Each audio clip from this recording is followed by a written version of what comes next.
Hello and welcome to From the Be All End, the Burnley podcast. I'm Andrew Greaves. Joining me for this pre-Liverpool preview is Paul Woodhouse out in the States and Chris Borden out in Hapton. Evening, gents. In the sticks. In the sticks, but with better Wi-Fi than we get in Burnley at the minute. The international break is over. I don't know if you two are like me. I cannot stand international breaks. It just bores the life out of me. But we're getting back to proper football, proper post-1992 football, Premier League action. Liverpool, the reigning champions, visitors to Turf Moor, Woody. Bit of a tap in this one, isn't it, for us? Just take 3 points, move on. It should be, all rather academic, shouldn't it, really? Yeah. So. No, exactly. I mean, they started off strangely, haven't they, Liverpool? They've looked extremely good both first halves that I've seen, and then wobbled a little bit in the second half. There seems to be a little bit of frailty there, and if there's anybody who's going to exploit frailty in a second half, it's obviously us this year. But they nearly fluffed the lines against Bournemouth. But let's be fair, if Isaac has 5, 10, 15 minutes or whatever, I'm sure he'll scare the living bejesus out of us. I'm not expecting too much, let's put it that way. Yeah, and Chris, I mean, mentioned Alexander Isak there. Hasn't had a lot of football, obviously, because he was kind of on strike, telling Newcastle he wanted to go to Liverpool and things like that. But, I mean, even without him, Liverpool have a lot up top, don't they? They have a lot going forward, even having lost a couple of forward players in the summer as well. Yeah, they're a funny side. You sort of remember, like, Klopp's team at the Pomp, and they were quite direct. They didn't have a creative midfield. Hendersons and Fabinho's, people like that. And they tend to, Van Dijk could drive one diagonal for Salah and Firmino and Mane, and they'd all create havoc, wouldn't they? And they've a bit more. Gravenberch is a bit more about him creatively. McAllister as well, but you've got the same sort of thing that where you've got a front three. Where if they're in possession of the football, it's like red alert, isn't it? Panic stations. We've seen a great deal of what Ekitike is all about. He can sort of drop off and drive towards centre halves and cause them all manner of concern. Obviously, everyone knows all about Salah. Gakpo, I think he's a super player, sort of coming off that left hand side, and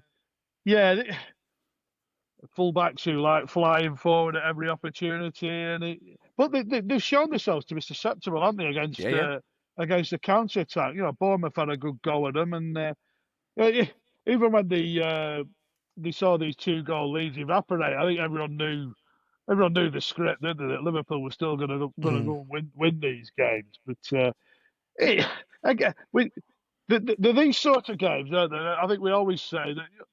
If Burnley are bang at it, you never know, do you? Get the first goal, and it might be one of those famous afternoons, or it might be a bloody horribly long one as well. Chastening one, yeah. Interestingly, Woody, I mean, Scott Parker in his press conference today, Friday, as we're recording, he says for us it comes down to courage and controlling how we play and react in every moment, and courage to step forward and back ourselves against the champion. I know we've kind of compared him to Company in the Premier League. Company was very much kind of like, yeah, you know what, we deserve to be here, we're going to go toe-to-toe, etc., which is a bit of a fool's errand. Do you think that pragmatism from Parker in terms of, look, there has to be a belief that we can compete, and we've said this right at the start of the season, there's no point in going into a season if you don't think you can compete, but actually the fundamentals is that control and that calmness if you do go a goal down early on, like we did against Spurs, and got ourselves back into the game. Do you think that approach from Parker is the sensible approach to a game against, a Liverpool side that, if they turn it on, could be free scoring against 90% of this Premier League? Well, he's right in the sense that he's talking about executing a game plan, isn't he? And that that they have a game plan, and if they do what they're supposed to do and things go our way slightly, then not that we'll necessarily a match, but we can give them a game. And that includes, obviously, not starting off like we, still half asleep for the first 10, 15 minutes. But there has to be quite a bit of self-belief in this squad, and particularly in this team, in the way we've applied ourselves in these first couple of games. There's something to take from those. There are performances, both as a team and in terms of individuals. So I agree with him entirely, and I think it is a far better approach than just kind of going out there and having a go and seeing what comes about. So fair play to him.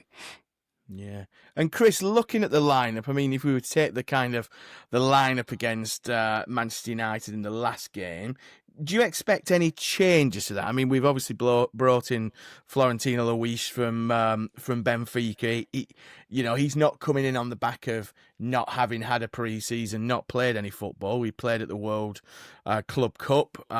He did play some part in Benfica's opening games of the season. Do you perhaps expect him to come in for Hannibal as an only change? It obviously requires a change of system. Do we then see Ugachukwu move into that kind of more advanced role? Or are you expecting Parker, as he has done before, just to settle things? We'll stick with the same side. We won't make changes for the sake of making changes, and allow Florentino to perhaps ease himself into the pace of the Premier League by having a bit of a watching brief to begin with?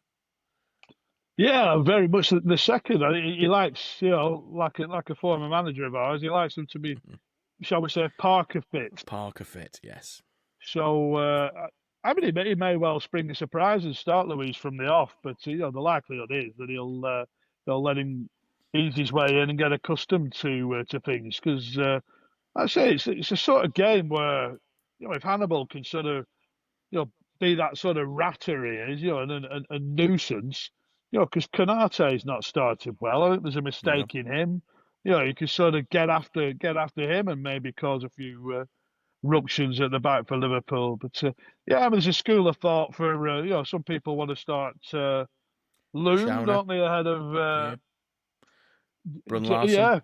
Instead of Jakob Brun Larsen. So I don't see that just yet. I think he'll persevere with JBL for the foreseeable, just because he probably gives you more against the ball, which we're going to need against the Liverpool side that will probably dominate the ball. It's he's going to be stung, isn't he? You bear in mind. I mean, it was at Anfield, but the last time he met Liverpool, he was on the end of a 9-0 hiding that sort of did lead to his departure at Bournemouth, I suppose. But it sort of hastened, on top of a bit of a fallout with the powers that be at the time. But you do wonder whether that's in the back of his mind a little. But... Yeah, and Woody, I mean, the club released the first episode of this original Keeping the Faith, which followed, I thought, superbly on from last year's these little mini documentaries, and again, I don't know if you've seen it, but I couldn't help but be impressed with the approach from Scott Parker, where he talks about the line I really like from him is, I'm very much about telling stories and creating stories, and he sees this challenge of the Premier League as a story that's to be written without, I don't want Natasha Bedingfield getting on my case for plagiarising, but I'm going the other way. It is unwritten as it stands, but he wants these players to write their own story, and you feel like it's, again, I'm going to feel like I'm just slamming Company. You felt like he was trying to write his own story and everybody else, it didn't really matter whether you were a kind of big part or a small part, it was his story. Whereas Parker feels like, in everything he says, he instills that belief in the lads that this is their story. This story at the end of, the end of your days is going to be however you choose to write this story. And he's a really impressive individual, isn't he, our manager, I think. As I haven't seen this first new episode as yet, but I'm going to agree with everything that you said with regards to the always the best way to do, Woody. I know. The way that he obviously handles himself and handles the players, and there's a thoughtfulness there about Parker. It's not just about bollockings and having this regimented process about being the gaffer. And I think there's still that element of kind of respect there, obviously from the players, but he's obviously getting something out of them, and it seems to be that with the likes of, say, Edwards and some of the people that we have been linked with, I think he's been, the deciding factor in some of these players that we might not have necessarily expected. They still remember who he was as a player, how he obviously was at the club, and when he was at either Tottenham or West Ham or whatever, a Premier League player, and everybody knows he's got something about him. He had something about him as a player, and he's obviously got some thoughtfulness behind him as a manager. So that doesn't surprise me in the least. And Chris, you touched on that last meeting with Liverpool. I mean, it's been quite well documented. The amount of time he took out of football after a kind of failed stint with Club Brugge in Belgium, and he's been very honest and open about his, I don't know if you call it a rehabilitation as a manager. Do you think that kind of, that must play on his mind, the 9-0, but do you think that kind of his reinvention of himself as a manager, this is perhaps the first big test of that? I know we've played Spurs and played at Man United, but do you see this kind of Liverpool game as one where he perhaps will have in his mind of, this is where I can judge how far I've come since, 4 years ago, 5 years ago, whenever it was, 3 years ago? Yeah, I mean, as a touchstone, it was a bit of a different scenario there because he didn't have the tools that he wanted necessarily, did he? Which led to his departure. He didn't feel that the squad was prepared to be competitive at that level, and so it proved. But he's got a bit more of his way in the transfer market. Burnley, he spent a few quid, but it looks like there have been some data signings, but predominantly lads that he wants in the door, and lads that he's been critical in attracting. Let's see, but Woody mentions Kyle Walker on top of Edwards, that sort of thing. But I don't know. I just don't think you can judge yourself really when you're up against a team that has the most expensive goalkeeper in world football, the most expensive centre half in world football, most expensive midfielder in world football, and the most expensive centre forward in world football. But Liverpool don't spend money apparently. It's only Manchester City that spend money. It's one. I mean, everyone would like to test themselves, against the very best, don't they? And they don't get any better. I think, but most people will say that this lot will be Champions League favourites. I mean, they probably should have won it last time round, but for they've lost on penalties to the eventual winners. Yeah. And Woody, talking of impressive managers, Arne Slot, came into the Premier League last season, won it at his first attempt at a bit of a canter. He again he's quite refreshing, isn't he, for the Premier League, I think, in terms of his style of play. I know it's, we are trying to move on from, pep ball and all of this, but he feels like a Liverpool manager, doesn't he, in the kind of tradition of wanting players who are going to get the cop off their feet. Ekitike looks a great signing. Chris mentioned Gakpo, who I think is a fantastic footballer. Salah, he almost follows that boot room tradition of the perfect Liverpool manager, doesn't he? Really, with the way he approaches games. Yeah, and they've obviously backed him. This is almost a team of modern Galacticos, isn't it? Yeah. It's a ridiculously good side, and you can see in flashes that they could be also a very entertaining side. And weirdly enough, I think it could be a very entertaining game on Sunday. It could. If you're a Liverpool fan. Yes, exactly. Or a neutral, or a Leeds fan, or a Sunderland fan, or a Wolves fan, Anybody but us, yeah. Anybody but us. But I think it has been nice just to see in a way that he has been able to just come in and slot himself in, and there aren't too many airs and graces about him. He seems very straight down the line, level-headed sort of a chap, and knows his ball. Yeah, not quite as good a dresser as Scott Parker, but not too bad. I would. Who would Not be, in though? not in the Who would same be? league. Not in the same league. Not in the same league. Chris, I mean, the international break has given, some players a chance to go off with their countries.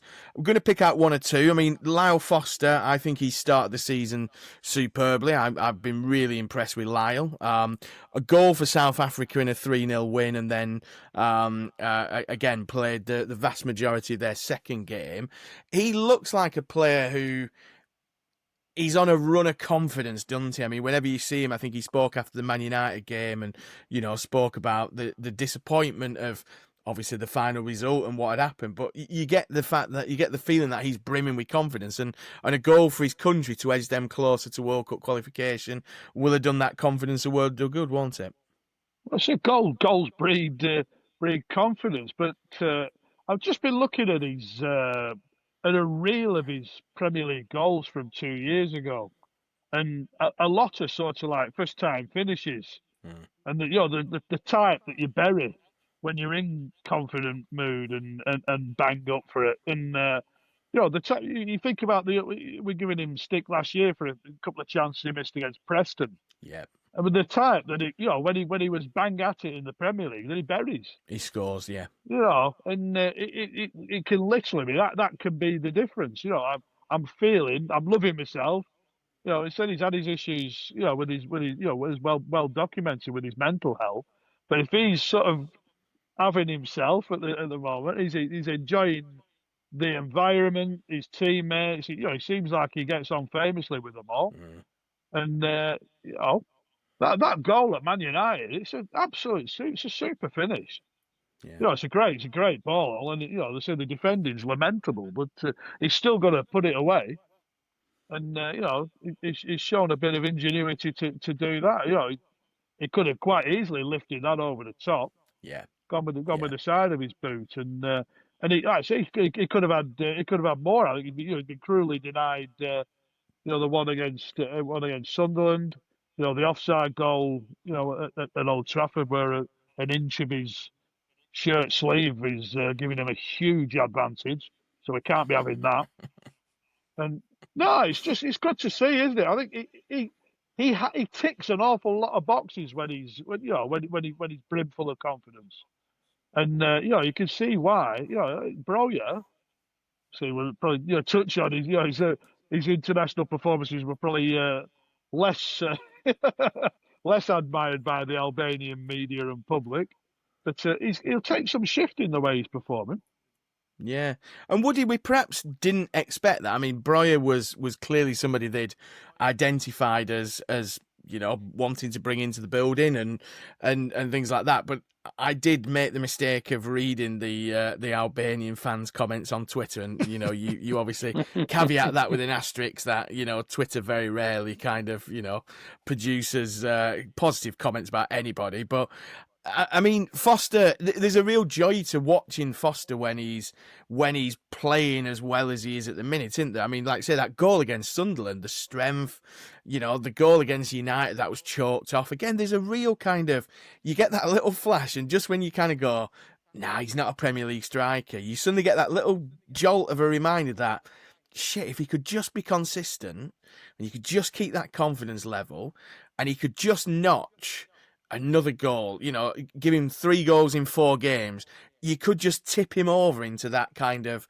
very useful Premier League striker who's got lots of tools, couldn't you? Here's the thing. The lad has a lot of attributes, and if he has, say, 10 unhindered games, I would like to see where he's at then. If he's had 7 in 10, winds up having 10 in 15, and then he suddenly becomes that goal scorer we've been crying out for. Yeah. He becomes that striker because he has all the other attributes. He works his socks off. When he's in the game, he can hold stuff up. He can run off the man, and when he's finishing, he's a very good finisher as well. And really, what would that cost you elsewhere? There isn't that type of a striker floating around. It's still too early to say how his season's going to progress. But if it carries on like it has done, it bodes extremely well. if we can get everything else right, being able to, score a couple every game, as a side, we'll be there and thereabouts. Yeah, definitely. I would perhaps point out that the Clarets also have another striker in Huntonji, who seems to have been hitting a similar purple patch in the Bundesliga for San Pauli. But we'll leave Andres Huntonji for a little bit. But Chris, I mean, we look as journalists, don't we, for kind of nice stories and kind of little nuggets. And we actually got one midweek with Lucas Scanlon, who I know very little about, I have to say. 16 years and 57 days old. Plays in the academy at Burnley, plays for the under-18s, I believe. Coming on for his full international debut for Gibraltar, replacing his brother who's at Man United. But, I mean, that's one of those kind of little bits. He wasn't even mentioned in dispatches in terms of, here's the players going off on international duty.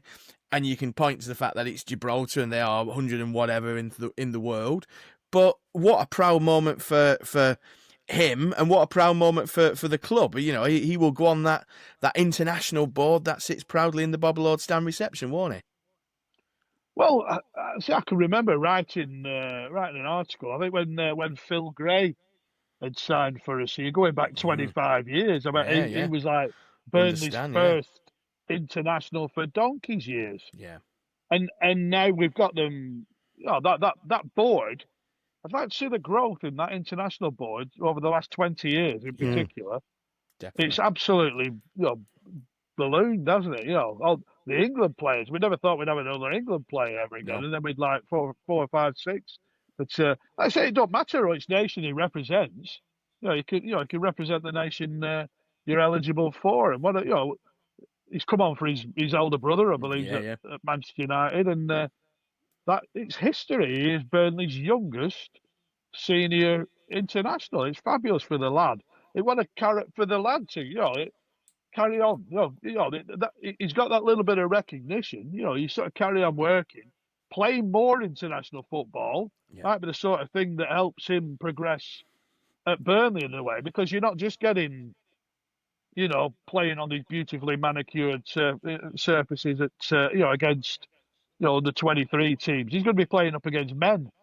If he starts, he carries on regular at that level. Who knows who you might come up against and learn lessons from, and come back to Burnley a better footballer for the experience. Yeah, definitely. I know.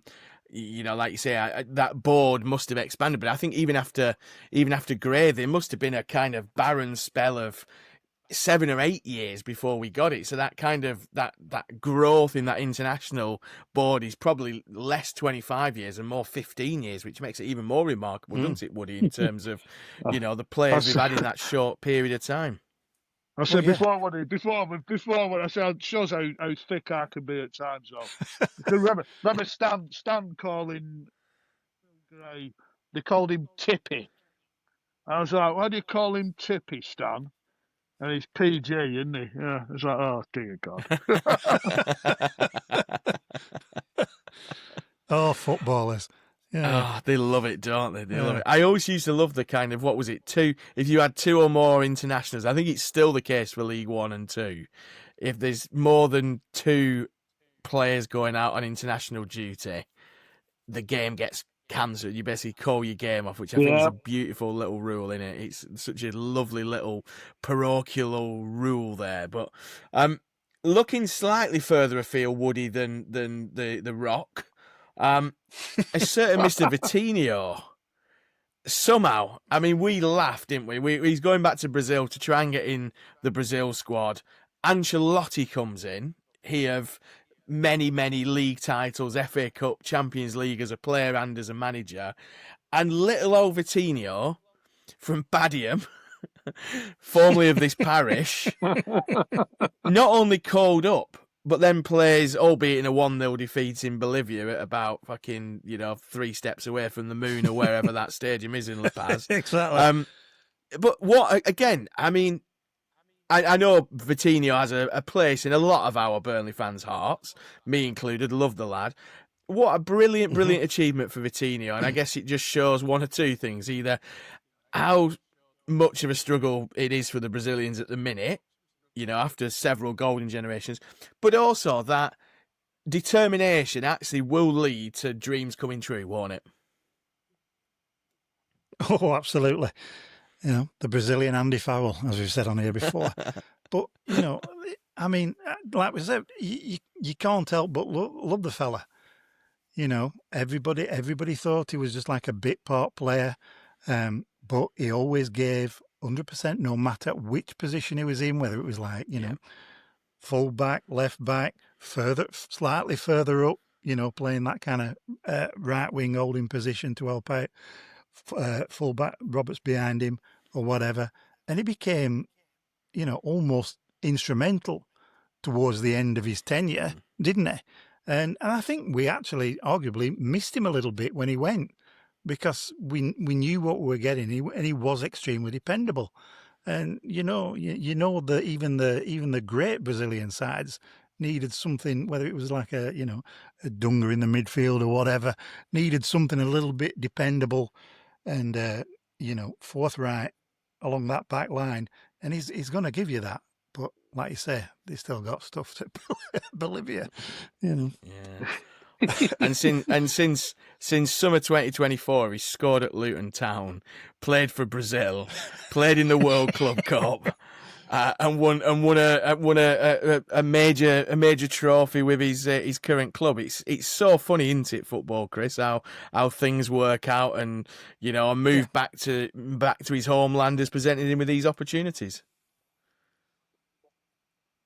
Oh yeah, well, I can remember sort of. We were looking at his CV as such when he was signing for Burnley, and I think he'd been in squads without pre-tournament squads, Russian World Cup, yeah, and I think we were sort of like, really, why is he coming to Burnley then, sort of thing, in the Championship, and he got this, that always helps when you get a song from the fans. He's there to kick a ball for Burnley, and he's got a song, singing his name at Huddersfield, and again, one of those players, typical Brazilian player that plays the game with a smile on his face to a samba beat, and he just had that sense about him, and he just loved what he was, loved what he was doing, and that's it. I think he's possibly undervalued by some. I think some are a bit critical of his defensive work at times, but. I say, considering how versatile he was, like Woody said, he was a terrific option for us. But there's a great deal. The profit was, magnificent for like 8 times what we paid for him or something like that. And I tell you again, like it's one of those. When he hangs his boots up and he's got that Brazilian cap, that's all that matters, isn't it? If you've pulled on the yellow shirt, wow, that is something else. Yeah, they're not taking that away from him, are they? Just a little bit of other business. Just again, we had him on the show the other week, but just a reminder to anyone going on the game on Saturday, that Burnley Cricket Club is still open for home fans as well as away fans. I know there appears to be some communication from the club that seems to have Burnley Cricket Club brackets away fans. It is not, we are told, and whatever the reasons the club are pushing that communication, I don't know. But just a reminder to our friends, from our friends at Burnley Cricket Club, that their new improved fan zone, pizza, outside bottle and can bar, plenty of beer on. I think it's the last match of the season as well at Turf Moor for the cricket. Lots of stuff going on at Burnley Cricket Club. I know it's not the only income that they get, but, they've been providing a service pre-match to Burnley fans and away fans, and will continue to do so all the way through this season. So if you are looking for somewhere for a slice of pizza and a pint and somewhere to park your car, it is not a no-go zone for home fans. It is there for home and away fans, and I'm sure there'll be a lot of banter with the Liverpool fans who'll have their flags over the balcony, no doubt, and probably one of the biggest crowds for a Burnley Cricket Club game. There you go. As a lower house fan, I had to get a little dig in against our up the house. Up the house. There we go. But do support Burnley Cricket Club if that's where you used to go and you've been put off by any communications. It is still open. Any other business? Well, yeah, actually, let's just finish on this. 25-man squad announced. No Hannes Delcroix. I don't know whether we're looking at perhaps him getting a move. He's going to have to run out of options. Maybe it's paying off his contract and allowing him to move for free to somewhere. But Mike Trezor, Woody, I am the Tresurrection. Are we going to see Magic Mike on Sunday in the squad, on the bench? Do you think, or is this just a case of, again, the Saudi window's still open? We've got to name somebody. There's no point in not filling the 25-man squad. But Trezor on there. No Delcroix was mentioned. No Amdouni, and Bayer. No Bayer as well. It looks like his setback is probably going to keep him out until at least January. Are you surprised to see Trezor on there, or would you have been surprised that we didn't name Trezor on that 25-man squad? I mean, it depends. It depends what you think of his drone footage that they release every other week, doesn't it? When he's nutmegging somebody, and you're thinking, how far's that away? You know what I mean? But we've said it time and time again. There's a player there. If Parker wants to back him and he wants to play, then he's going to be an exceptionally good option coming off the bench. He is. Yeah, and Chris, I had to mention him just because I get several text messages a week from people asking me about Mike Trezor, and I keep saying, he's going, don't worry, he'll be out the door. Then we go and fucking name him in the 25-man squad, and I get messages from people going, he's still in the squad. We're kind of living in hope that we're ever going to see him in a Burnley shirt again, aren't we? Or do you think Parker may look at that drone footage and think, you know what, actually, could do a job for us? I think. Can you remember the old Soccer 6 used to play on the midweek on what Soccer Night or whatever they used to call it on BBC, where you used to get the current pros from the top division playing six-a-side at GMX or whatever. I think it'd be a magnificent option to have if we went back to that. And I think if they do arrange that for this season, I think he'll do ever so well. I think otherwise... Build the squad around him. Yeah, otherwise I don't think we'll see him until we draw. Oh, well, we've got Cardiff to play, haven't we, yet? Yeah. And keeping him for the Cardiff game. Then it might be a case of if we get drawn against Basingstoke in the FA Cup in January. He could be our cup player, couldn't he? He could lead us to double cup glory. There you go. Somebody on our YouTube channel said that something like, when Chris Borden speaks, I listen. So if I can just push this message out to everybody who texts me about Mike Trezor, there's about 7 people text me about Magic Mike. Chris Borden has spoken. He's in the six-a-side squad. He might play against Cardiff. That's it. Don't text me again. Mike Trezor, we've put that to bed until Sunday when he comes on and sets up the winner, of course, and then we'll do a 24-hour telethon. Can that fella tell me 6-year-old that when I speak he's got to listen? That's it. There you go. He's gone feral the last few days. That's it. Excellent. We'll let Chris Borden get back to his feral 6-year-old because it's probably nearly bedtime for either him or for Chris. Don't forget, if you've not yet subscribed on our YouTube channel, do press the subscribe button. I think last time I looked, we were on 999, which I think is a really scruffy looking number. So let's get us to 1,000. We'll be back after Sunday's game, come win, lose or draw. But until then, enjoy your weekend until 2 p.m. on Sunday afternoon, and up the Clarets.